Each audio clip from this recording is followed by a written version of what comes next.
دلی کی سرزمین جہاں ہر گلی میں اولیاء اللہ کی خوشبو بستی ہے، وہیں ایک ایسی درگاہ بھی موجود ہے جہاں آنے والے آج بھی روحانی سکون محسوس کرتے ہیں۔ کہا جاتا ہے کہ اس درگاہ کے بزرگ ایسے ولی تھے جو اپنے مریدوں کے دلوں میں اس کے رسول جگا دیتے تھے۔ ایک ایسے صوفی جنہیں لوگ رسول نما کہتے تھے، یعنی وہ بزرگ جن کی محفل میں بیٹھ کر لوگ نبی کریم صلی اللہ تعالی علیہ وسلم کی یاد میں ڈوب جاتے تھے۔ السلام علیکم دوستو، سواگت ہے آپ کا 32 خواجہ کی چوکھٹ کے سیریز 23ویں ایپیسوڈ میں، جہاں آج میں حاضر ہوں حضرت سید حسن رسول نما رحمۃ اللہ علیہ کے آستانے پر۔ جیسا کہ آپ میرے پیچھے دیکھ سکتے ہیں، یہ حضرت کا آستانہ ہے۔ تو آج کی اس ویڈیو میں آپ کو حضرت کے بارے میں بتانے کی کوشش کروں گا۔ آج کی اس ویڈیو کو بنا ٹائم ویسٹ کرتے ہوئے اسٹارٹ کرتے ہیں۔ حضرت خواجہ حسن رسول نما قادری رحمۃ اللہ علیہ 17ویں شتابدی کے مشہور صوفی بزرگوں میں سے ایک تھے۔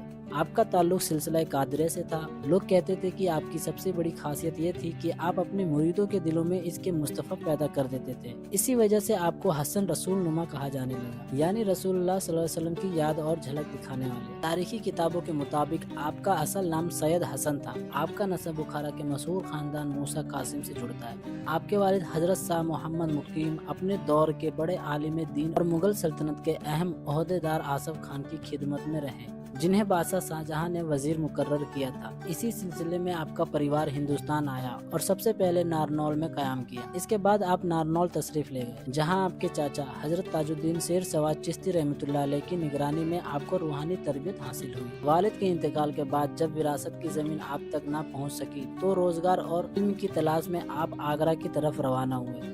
شروعات میں آپ نے فقہ اور اسلامی قانون کی تعلیم اس ارادے سے حاصل کی کہ اپنے حق کو ثابت کر سکے، مگر اللہ تعالیٰ نے آپ کے لیے ایک اور ہی راستہ چنا تھا۔ آپ نے جونپور میں لگ بھگ 14 سال تک علم دین حاصل کیا اور قاضی بننے کی تیاری کی، مگر آپ کا دل دنیا کے جھگڑوں سے ہٹ کر اس کے الہی اور تزکیہ نفس کی طرف جھکتا چلا گیا۔ آپ کی عبادت اور روحانی کیفیت اتنی بلند ہوئی کہ آپ کے استاد بھی آپ سے روحانی فیض لینے لگے۔ بعد میں آپ نے مشہور صوفی بزرگ شیخ عبد الراشد کے ہاتھ پر قادری سلسلے میں بیعت کی اور پھر دلی تشریف لائے۔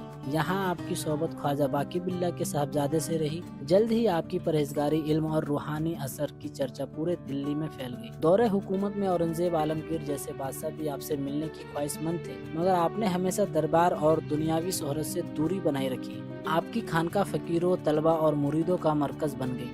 آپ کی سب سے مشہور کرامت یہ بیان کی جاتی ہے کہ جو شخص آپ کے ہاتھ پر بیعت کرتا، اسے پہلی ہی رات حضور حضرت محمد صلی اللہ علیہ وسلم کی زیارت نصیب ہوتی۔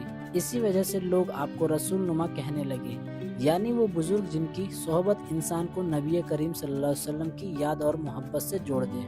آپ کی زندگی بے حد سادہ تھی۔ جو کچھ نذرانے یا تحفے ملتے، آپ انہیں فوراً غریبوں اور ضرورت مندوں میں تقسیم کر دیتے۔ 14 سال بعد آپ دوبارہ نارنول لوٹے، تب تک آپ کے دل میں زمین اور دنیاوی حق کی تمنا پوری طرح نکل چکی تھی۔ آپ رحمۃ اللہ علیہ فرماتے ہیں کہ ایک شب میں نے حضور نبی کریم صلی اللہ تعالی علیہ وسلم کی زیارت سے فیضیاب ہوا۔ آپ نبی کریم صلی اللہ تعالی علیہ وسلم نے فرمایا، تم ان قریب اویس کرنی ثانی ہو جاؤ گے۔ تو میں نے عرض کیا کہ اے محبوب خدا، میں اس کے قابل نہیں ہوں، مجھ پر جو اللہ پاک کا فضل و کرم ہے وہ آپ ہی کی بدولت ہے۔ حضور نبی کریم صلی اللہ تعالی علیہ وسلم نے پھر دوبارہ یہی فرمایا کہ سید حسن، تم ان قریب اویس کرنی ثانی ہو جاؤ گے۔ حضرت سید حسیمی رحمۃ اللہ علیہ فرماتے ہیں، یہ وجہ تھی کہ آپ کو حضرت اویس کرنی ثانی رحمۃ اللہ علیہ کا اعلیٰ منصب حاصل ہوا، اور یہ کہ حضرت خواجہ حسن رسول نما قادری اویسی رحمۃ اللہ علیہ کا اصول سلسلہ طریقہ حضرت اویس کرنی رضی اللہ تعالیٰ عنہ کے مشابہ تھا۔ آپ رحمۃ اللہ علیہ کا وصال 1692 عیسوی میں اورنگزیب عالمگیر رحمۃ اللہ علیہ کے دور حکومت میں ہوا۔ آپ کا مزار اسی مقام پر ہے جہاں آپ کی خانقاہ اور مدرسہ تھا۔ اسی احاطے میں 3 اور قبر دیکھنے کو ملتی ہے، اس میں سے ایک آپ کے بیٹے اور 2 آپ کے پوتے کا قبر ہے۔ اور دوستو، اگر آپ یہاں پر آنا چاہتے ہیں تو اس کا نیئرسٹ میٹرو جو پڑے گا وہ آر کے آشرم مارگ پڑے گا۔ ڈنڈے والے میٹرو سے اگلا اسٹیشن ہے یہ، اور میٹرو اسٹیشن سے ٹھیک 200 میٹر آگے آپ کو یہ ایک گیٹ دکھے گا، جس گیٹ کے اندر سے ہو کے آپ کو درگاہ پر جانا پڑے گا۔ یہ تھا دوستو 32 خواجہ کی چوکھٹ سیریز کا 23واں ایپیسوڈ، جہاں میں نے آپ کو زیارت کرائی حضرت سید حسن رسول نما رحمۃ اللہ علیہ کی آستانے کی۔ ویڈیو اچھی لگی تو ویڈیو کو زیادہ سے زیادہ لائک کرنا، اور چینل پر نیا ہو تو چینل کو سبسکرائب کر لینا۔ چلیے ملتے ہیں اپنا نیکسٹ ایپیسوڈ میں، تب تک کے لیے خدا حافظ۔